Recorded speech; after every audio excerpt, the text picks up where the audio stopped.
Quel est le taux d'échec des nouveaux produits? Quand on pose cette question à des managers, on obtient souvent la même réponse, plus de 80%.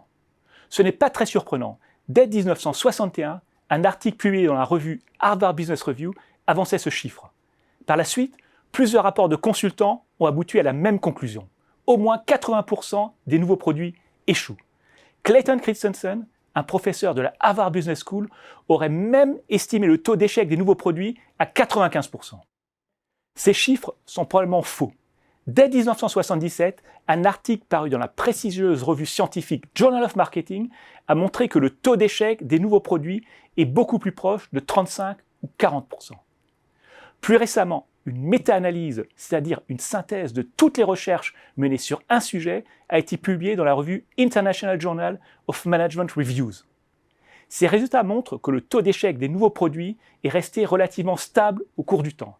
Il s'élevait à 42% dans les années 80, 40% dans les années 90 et 46% dans les années 2000.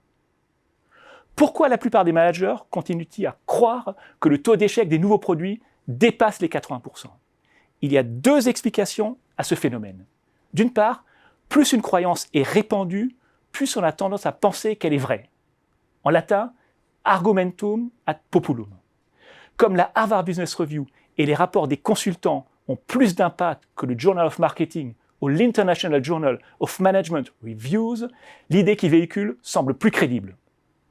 D'autre part, les managers ont intérêt à ce que le taux d'échec des nouveaux produits soit surestimé. On leur reprochera moins un échec si la probabilité est supérieure à 80% que si elle est seulement de 40%.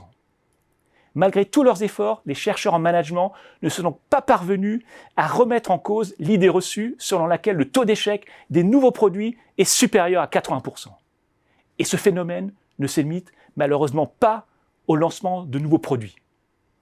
Dans tous les domaines du management, les idées reçues, souvent colportées par les consultants et la presse, ont encore de beaux jours devant elles.